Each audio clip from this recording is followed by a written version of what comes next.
government's work is God's work. You are showing that in this country, India, we all love, there can be a leader who walks the street, who is actually walking the street, who's actually questioning. I'm only doing my duty. Let's be clear. Whatever job you do, even if you are a sweeper in the railway station, it doesn't matter as long as that is the cleanest railway station in the world. And now you have to tell us what can we expect, because you have raised our expectations. You have. My priority, I've said time and again, is that Bengaluru has to be a better city for the people who live here. Yeah. Their quality of life has to be better. That's my priority. Sir, I'm going to ask you this question, and don't mind. When you are in a service, in a government role, where you put service before self, because we are seeing a lot of self comes in when you get the power. I can't say I'm 24 karat gold. I believe, my teacher told me, is going to come by actually achieving something in life. Yeah. That's where satisfaction will come. But my priority is to fix the system. Because not every individual who has a problem can access me. You don't have to go knocking on somebody's door to get your basic things done. Yeah. You are, as a citizen, you have your right.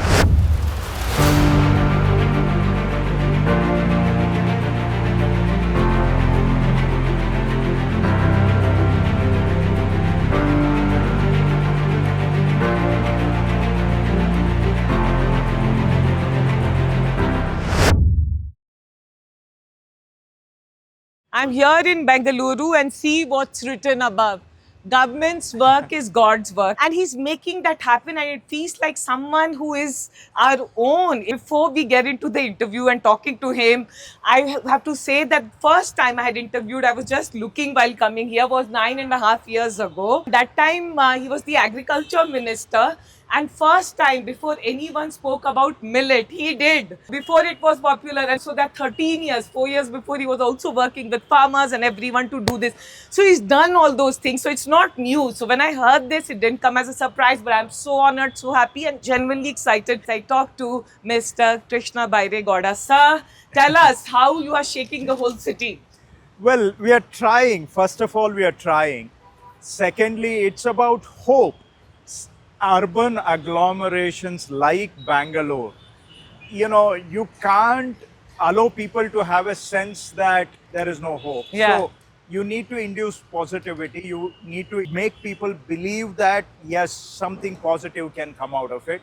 And also in Bengaluru, like so many people have made Bengaluru their home. They have come from all parts of the country. They have certain affinity, affection for Bengaluru.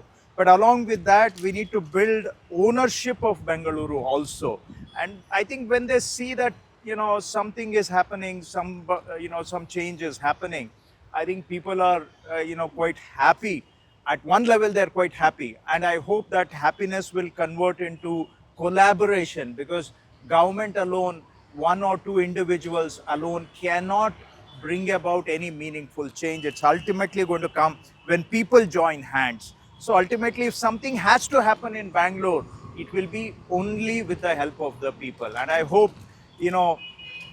we are giving some hope to people that yes, something positive can come.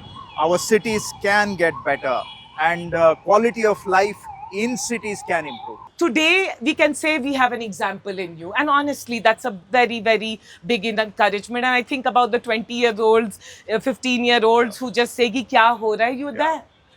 All I can say is, look, I'm extremely fortunate to have gotten this opportunity to at least try to do something, right? How many people get this? It's a blessing. How many people get this opportunity? So the least we can do is, try, because people are frustrated, they're angry. Try to be their voice. Yes. How much you can knock sense into the system, how much you can cause creative disruption within the system, I don't know. But at least be the people's voice and try something, right? And now that I have got this opportunity, I'm blessed. It's not an opportunity that everybody gets. So I got to count my blessings and try to repay a little bit. As a minister, just questioning the system, because the system has been entrenched for such a long time, be it the bureaucracy, be it all of us, the way we work. It's not easy. You can be isolated, while to us you look like a hero, but it's also shaking the system which you're doing. Yeah. It takes courage. Yeah. So, So some friends asked me, हाँ. and in fact some of the media friends asked my friends कि ये आदमी हमेशा इतना गुस्सा क्यों है? Why is this guy always angry? So my counter question to them, maybe to you also, paraphrasing your question, is that if people are happy, I can also be happy. Yeah. If people are, frustrated or they feel displeasure, they are not okay with the way things are, then I, as people's representative, my primary duty is to voice them, is to be their, mouth. And if people are frustrated, then I have to be frustrated. And that is, in government, there is, so many years of apathy, you call it, or lack of accountability. But when I am in a position of responsibility, I can't resign to the system. Yeah. Yeah. I can't resign ki say that, well, what can you do? I am trying, but the system is the way it is. I can't. That's escapism. Yeah. That's, being not accountable. Yeah. Right? So, we have to try to hold the system accountable. And sometimes, to do that, we have to, express the frustration that people have, and try to put sense into the so-called system that, look, people want something to happen. They want change.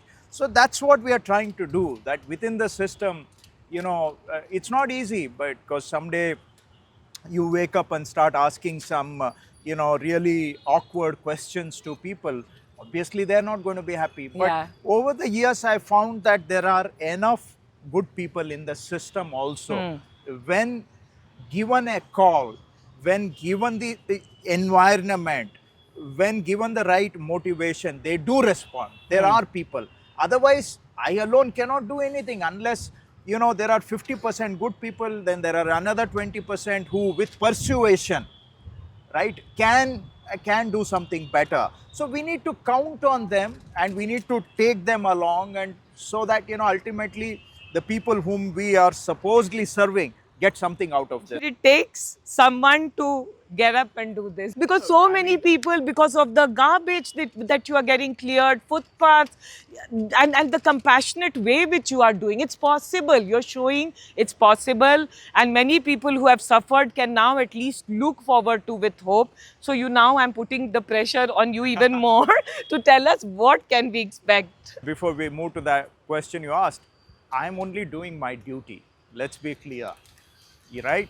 I'm in this office, people have elected me, my party has given me this position, so it is my duty. I have to do it, right? And number two, I think, even people, we can't bring about radical change, right? It's very impossible. And we do at least try to make incremental improvements and small steps.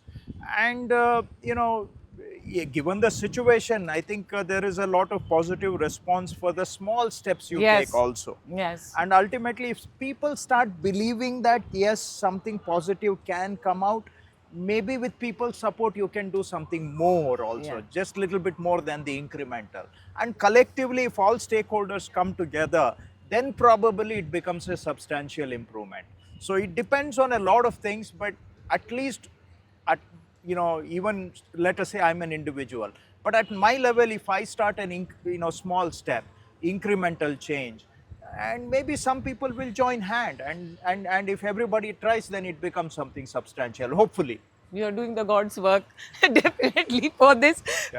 People where we in were Kannada, not we feeling have hope. a Basavanna, our saint, said Kayakave Kailasa, meaning work is the way to nirvana, heaven. He said it 800 years ago. work is God. It basically means work is worshipping God, and we have to try.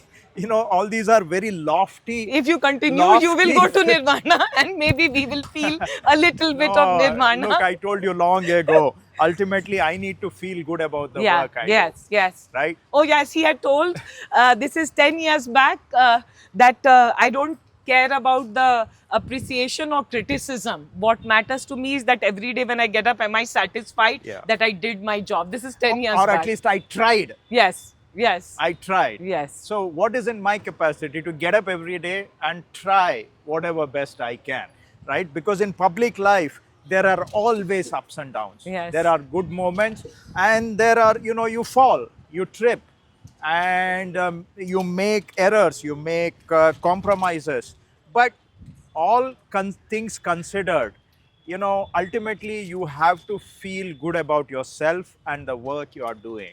So that's what keeps at least me going, right? I need to feel some sense of satisfaction, and that becomes the motivation. Otherwise, public life is, look, there are good moments, but there are also terrible moments. Even if I'm an elected representative, that is good enough for me to work. There is enough work I can do in my constituency. Yeah. I am fortunate that, 6 terms consecutively I've been elected to the state legislature. So, yeah, I mean, really, I must count my blessings. I can't wish for more, right? You're in the legislature for 6 consecutive terms. Yeah. What more can you really wish for in life? Yeah. I got everything more than what I deserve. So that level, I mean, I told my party that, look, sir, I don't even need to be a minister. I'm happy to serve my constituency. You have given me all the opportunities, more than what I deserve. Sir, there's nothing like unconditional love in life. So the love that you get, I'm sure, comes out also because of the work that you put in every day. Now I'll get a little bit on the tangent. So we are off the, Bengaluru and everything. So when I passed out of my 10th standard, it was a rural school, a Kannada medium school. One of my teachers told me that, look, because we as students were very affectionate towards our teachers and vice versa, because this was a school in a, a small residential school in a remote area. And so there was a lot of attachment. So he said, look, you're passing out of 10th grade. In life, I don't know what you'll become, but as your teacher, what will give me joy is not necessarily if you become a doctor or a whatever. Whatever job you do, even if you are a sweeper in the railway station, it doesn't matter as long as that is the cleanest railway station in the world. That's what, as your teacher, will bring me enormous joy, right? I still can't forget it. This was in '87, and how many, 40 years and a lot of gray missing hair later. I still can't forget it. Whatever job, if you do it thoroughly, sincerely, you will get something out of it. Whatever, you may want fame, fortune, wealth, whatever, it will come provided you do your job thoroughly to the best of your abilities, right? So I have sort of, he told me this 40 years ago, I forgot it for 20 years, but gradually it started making sense much later. So again, coming back to the point I was saying earlier, that, what's in your hands to give it the best effort you can. The rest, we don't know. You may not always get the results, but at least keep trying, right? So then things will come. And that's been my life experience, that I have tried to do my job. People have elected me. My party has recognized whatever work I do. So it's been excellent. I can't ask for anything more. You've consistently remained that same person who's done different things. It today sounds different because the country is talking millet, but let's say you talked first that also at that time. 2014. And what you are doing today doesn't surprise me. When nobody in the world was talking about millets. We started, and we are fortunate that effort, that campaign started from Karnataka. It spread to India. Then it went international. We had the International Year of Millets. Today you can walk into some shops in Europe, America, not just in India, and find products which are made out of millets. and a lot of that is grown by Indian farmers. Uh, Again, I'm happy, I'm fortunate that that campaign also reached a certain international level, and finally Indian millets have made it to the world. And somewhere it's benefiting our farmers also. Yes. They are finding better markets, better prospects. It's a very hardy crop, right? With the scanty rainfall in poor quality soils, with very limited fertilizers, you can still grow these crops. They are very nutritious, and the fodder is excellent for the Yes. livestock. So it's a, that's what we were saying. It's We've a seen wholesome lots of goodness. entrepreneurs come up because of Yes, that also. we Yes. created an environment where a lot of economic opportunities were created, and a lot of entrepreneurs came into that space. Yeah. They have built now small companies. Some of them have been acquired by others, but many entrepreneurs came into this space because it was a new line of business, and the established ones do not take the risk, but it allowed space for many startups to come into this space. Yeah, I remember So that time thinking millet was a novelty. I was listening, okay, why is he doing such a huge millet conference? And you made sure that all of us are there meeting everyone. we did every year after year international conferences with under trade expo as well around the millets and organic foods. But the way people supported it, the way people responded to that Great. campaign, I may have been a catalyst. Yes, you we were. may have sparked it, but ultimately it was a people's movement that took it all over India. I remember and then talking to farmers who had come from all over Karnataka that time. They felt first time something like this is being Yes. done for them Yeah, and yeah. felt recognized yeah. and And noticed. these are ancient grains. I mean, they've been there for 3,000, 4,000 years, very nutritious. And somehow we, in this modern life, we think in this aspirational society, we have to imitate something else, either Western foods or Western ideas to have arrived, right, in the aspirational. But, you have something of your own. And now you have to tell us what can we expect because you have raised our expectations. You have. So we are going to look forward to what are some of the things that you are thinking. Look, we are working on a lot of issues in Bengaluru. The moment you say Bengaluru, traffic problem comes to your mind. Yes. Number two, the quality of roads is another issue. Number three, all issues related to waste, a lot of things dumped on the roadside, waste strewn around by people, and garbage management. These are all some of the issues. So, and also Bangalore continues to grow at a breakneck speed. Yes. Look, in the last 25 years after the year 2000, no city in India has grown at the pace of Bengaluru. None. Yes. And internationally also, probably barring Chinese cities, no other city has grown at the pace of Bengaluru. I will give you a data point. 2016, exactly 10 years ago, there were 65 lakh vehicles registered in Bengaluru. Today, that number is 1.25 crores. So the number of vehicles registered in Bengaluru has doubled. Add to that another 15-20 lakh vehicles which are not registered in Bangalore but are always in Bengaluru. So you have a population size of about 1.5 crore and you have a vehicles of about 1.5 crores. This combination also is not there in any other city where 1:1 is the vehicle to human ratio. That brings with it enormous challenges. Of course, Bengaluru continues to attract the best talent, right? Talent is its asset. Because we have an open mind, Kannadigas have an open heart, open mind, open society. Nowhere else, I bet, you will feel as included as you feel in Bangalore. Nowhere else you feel, no matter where you come from. You may be a native born Bangalorean, or you may come from different part of Karnataka, or you may have come from any part in the country. But you still feel that you belong to Bengaluru. Yes. Right? This sense, I don't think is the same in other cities as well. So that is the strength of Bengaluru, its ability to attract talent, because the locals have such an open mind. So hence it continues to grow even today. Having grown at a breakneck speed in the last 25 years, we are still growing. We are today at about 1.5 crores. I don't know, we may go to 1.8, 2 crores. So how do you manage a city of this size?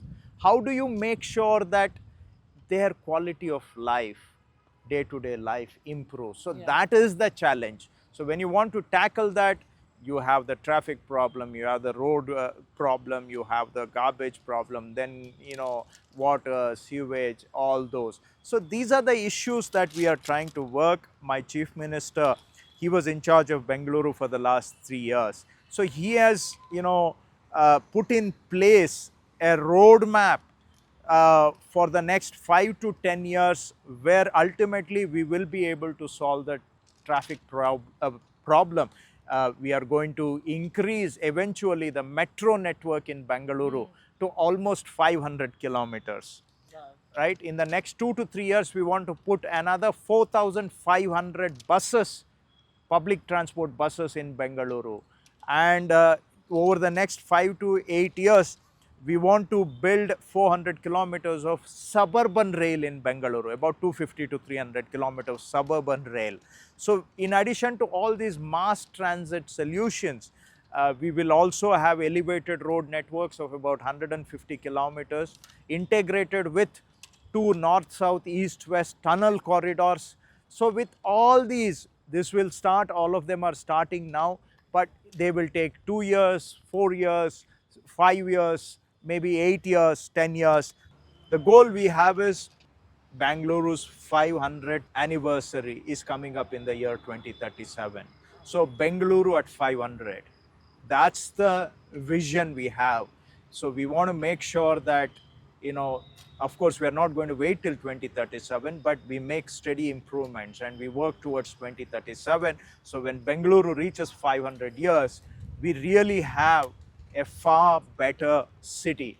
I mean, figuratively speaking, we all talk about, Bengaluru has to be a global city. It's as a figurative speech, I can understand. But my priority, I've said time and again, is that Bengaluru has to be a better city for the people who live here. Yeah. Their quality of life has to be better. That's my priority. How do we, yes, global city, yes, I too want it to be a global city. But if I can ensure that the quality of life is better, then it will continue to attract some of the best talent.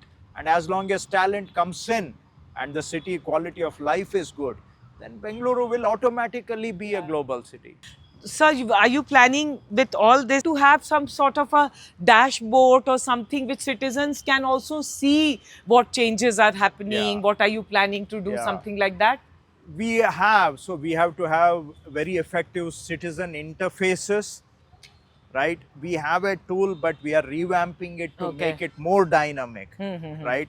And we will hold lot more consultations with the people on a lot of these projects, lot of ideas. We are going to do more and more hackathons so that people can contribute to solution tools.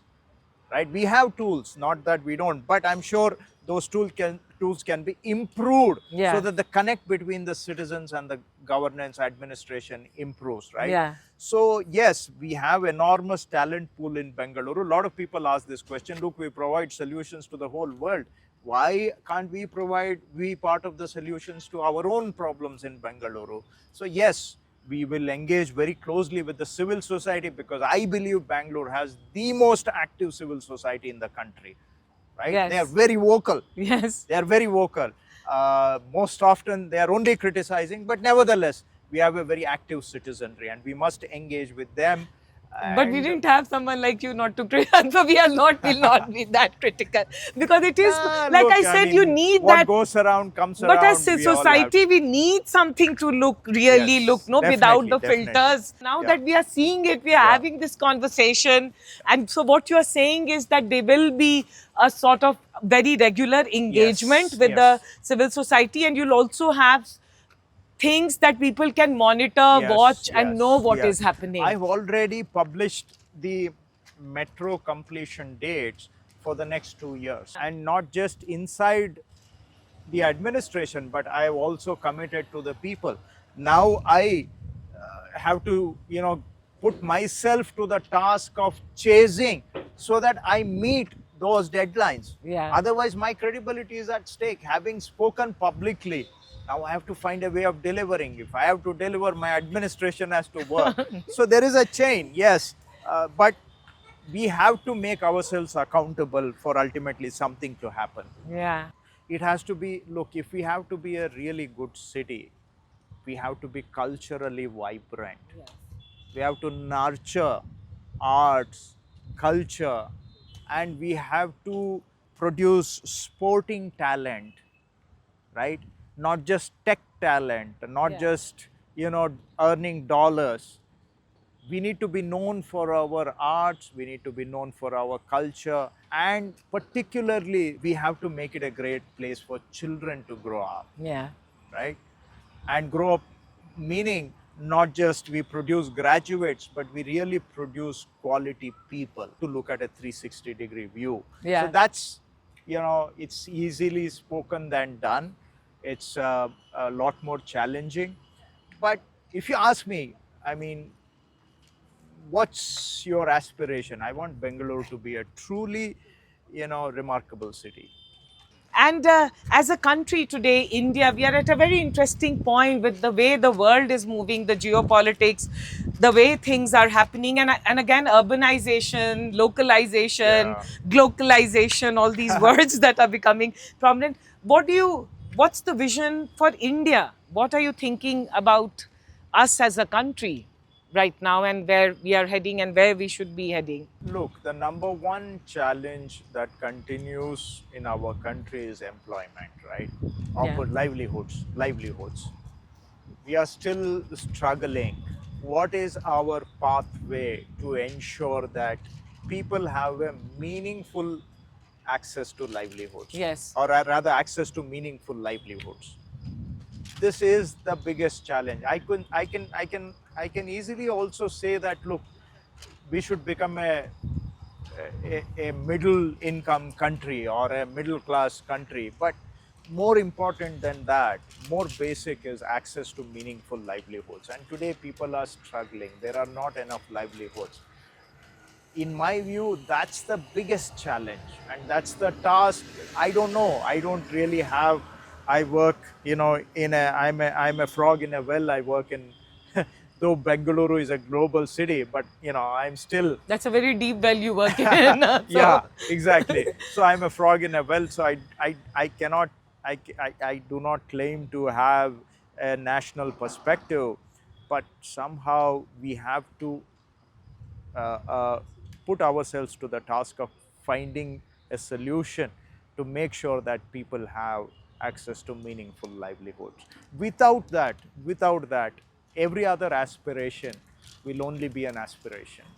Yeah. Everything begins with meaningful livelihoods for people, and that is a challenge. Such a important thing you are saying is that when I travel across the country, that has been the most thing to see, that it's so unequal. Yes. Yes. And people are struggling for basic, to run their lives, really struggling. And that is not a great sign for any country, right? The global scene is also very challenging. It's Yes. not very kind, because we have moved past the manufacturing era into, technology based service era, and there are no big manufacturing opportunities left. Without large scale manufacturing, how do you create livelihood opportunities? Yeah. Right? So the global scene is not very kind either, but there are opportunities also, because a lot of investments are shifting out of China, we know that, and a lot of international investments are looking at India as an alternative, but so far we have not been able to make a very convincing case for that, because India, it's wheel within wheel within wheel, and I'm one of the wheels in that machine, and we are not making it very easy for international investments either. I know investors are looking at India as a credible alternative, but somehow if we, all states together, union government, we can get around to make sure that there is an open, transparent, Actual system. ease. Yes. how, as a minister, because I have observed you very closely, I can say that self interest for you has not ever come, like it's very visible. How can we have that, right? Like where you put service before self, because we are seeing a lot of self comes in when you get the power. Yeah. So how have you stayed so true over the years consistently? Is my question to you. Basically, you give me an example from you so that we can all look at our mental models when we are in a when people are in a powerful big places. I don't know about anybody else, but I have to repeat, and this will sound like a very cliched statement, but I can't think of any other thing.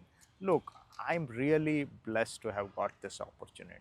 No matter the pain, pleasure, frustration, stress, tension, but there is no equivalent at the end of the day that look, you have this opportunity to, you know, get up the next day and take another You're crack not at it. taking it for granted. This is every day. So No. basically, I'm learning is every day you are grateful कि मैं यहाँ पे हूँ तो Yes. चलो करता हूँ. कर कितना होगा नहीं होगा पता That's नहीं. your 10 years back answer Yes, also. कोशिश तो करना है. Yeah. इसके लिए कोई excuse नहीं है. You have to get up and try. And look, I've been elected 6 terms.